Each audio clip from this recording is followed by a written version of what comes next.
עכשיו תראי מי מצטרפת אלינו. כן, מצטרפת אלינו השחקנית והקומיקאית נועה ירקוני, ואת היום מביאה לנו את הבדיחות הכי מצחיקות של הסטנדאפיסטים מהרשת. נכון, נכון מאוד. באמת תקופה לא פשוטה, אבל אני מרגישה שבתקופה הזאת, תראו, אני תמיד הייתי בן אדם לחוץ, תמיד הייתי בסטרס. אני מרגישה שאנשים עכשיו רק הדביקו את הפער אליי. אני תמיד ישנתי עם איזשהו גז מדמיע מתחת למיטה, אני תמיד היה לי איזה תיק מילוט, אני תמיד הרגשתי צורך לתת משהו למילואימניקים ממני כזה, איזה משהו, מילה טובה, הכוונה, מילה טובה, ללוחמים בכלל, אני מה שצריך זה. אפרופו מילה טובה, אני רוצה רגע באמת עכשיו ברצינות, לתת מילה טובה לקומיקאים שלנו, לסטנדאפיסטים, שבאמת מהיום השני למלחמה, האנשים האלה התנדבו בכל הארץ, צפון, דרום, מזרח, מערב, פעמיים, 3, 4 פעמים ביום לפעמים. באמת, סוף כל סוף גם קומיקאים הרגישו מה זה כשהיומן מלא. סוף סוף. טוב, תראו, אני רוצה שנתחיל עם הקטע הראשון שלנו.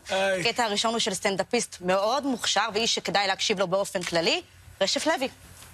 כמה חיילים יש בח'אן יונס? 100,000, נכון? איך אתם לא מוצאים את סינואר? איך כולם שם וכולם כזה? איפה הוא? אני לא יודע איפה הוא. זה רק בגלל שאין שם אישה הייתה מיד. הנה הוא כאן, מה אתה לא רואה? הנה סינואר, מול העיניים שלך, הנה סינואר. לא ראיתי, אני לא יודע, דברים זה מפגרים, לא יודע שהוא כאן, אני לא יודע. אתם רואים יחידה של יעלון, נכנסים לבית של סינואר, יורדים במעלית למטה למנהרה שלו, הוא על הקיר ככה עם 3 חטופים. לא יודע, אני לא רואה פה כלום. זה השלב לקרוא לאמא, אמא צריכה לבוא. איפה ראית בפעם האחרונה את סינואר? תנסה להיזכר. טוב, באמת, אני באמת מרגישה. אתם לא מרגישים שנשים צריכות להנהיג את המדינה? חד משמעית. תודה חן גל, תודה שאת פה. באמת, אני באמת מרגישה אני מאוד מאמינה בהנהגה נשית. שימו לב לתקופה של גולדה מאיר, תקופה שקטה סך הכל.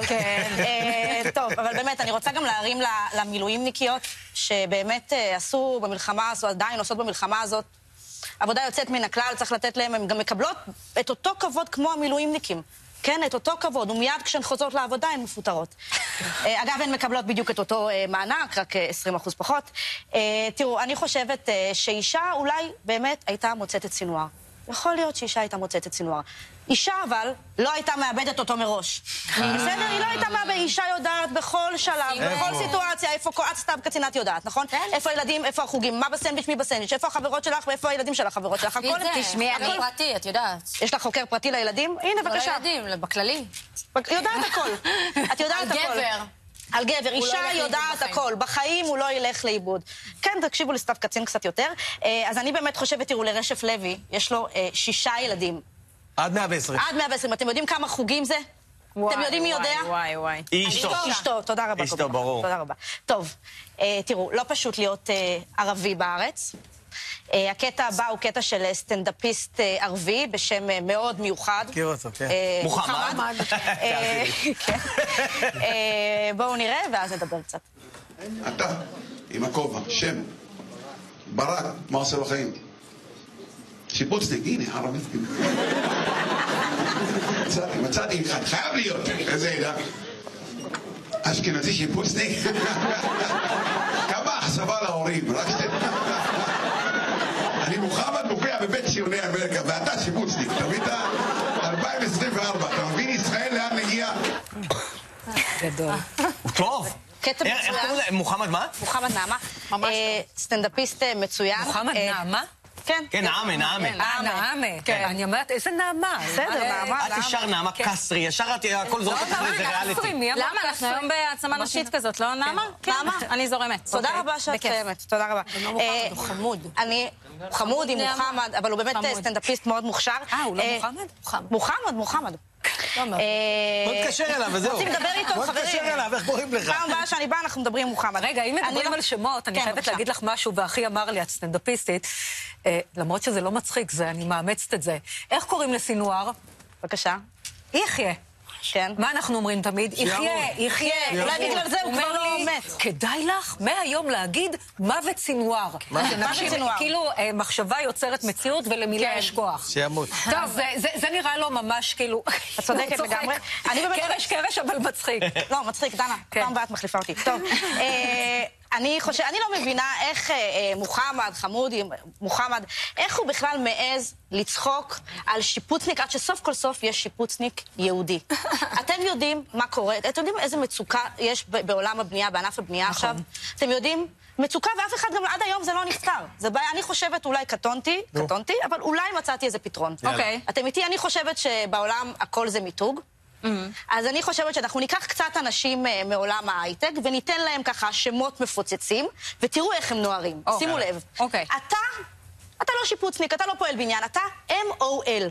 וואו, מפציץ. מאסטר אוף לבנים. מפציץ? כן, תראו מה זה. מאסטר אוף לבנים? את לא HR, את לא Human Resources, את SR. שפכטל ריסורסס. וואו.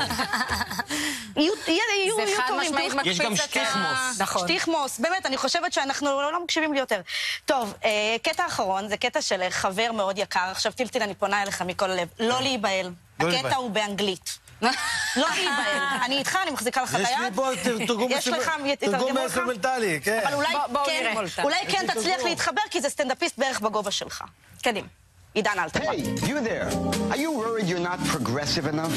Feeling left out? Well, you should try the hottest trend right now. Anti-Semitism. It's super easy. It makes you look good. You can curse Michael Rappaport all day. And it's vegan. Anti-Semitism helps you remember how all Jews are white supremacists. White, white, white, white, pink. Never forget the mantra. I'm not anti-Jewish, I'm just anti-Zionist. So don't stay behind the game. Try anti-Semitism today. די, קודם כל הכי מוכשר בעולם, אבל אני לא מבינה למה כל כך שונאים אותנו. למה כל כך שונאים אותנו? למה כל כך בעולם? זה לא שהם חיים פה. זה לא שהם באמת יודעים מה קורה פה. זה לא שיצא להם לשמוע את השיר החדש של אורן להב. נכון. זה לא שהם שמעו את הזיופים של בנזיני. באמת. זה לא שהם יודעים שכדי לקנות כרטיס להופעה של עומר אדם צריך לקחת יומיים חופש מהעבודה. הם לא יודעים. אם הם באמת היו חיים פה, אם הם באמת היו יודעים, אז הייתי מבינה, אבל ככה סתם להשחיר. נועה ירקוני, לא מכבדת. האלופה. עשית לנו ככה לחייך. קצת לחייך. תודה רבה שהיית איתנו. תודה לכם. ועכשיו אנחנו מצטרפים.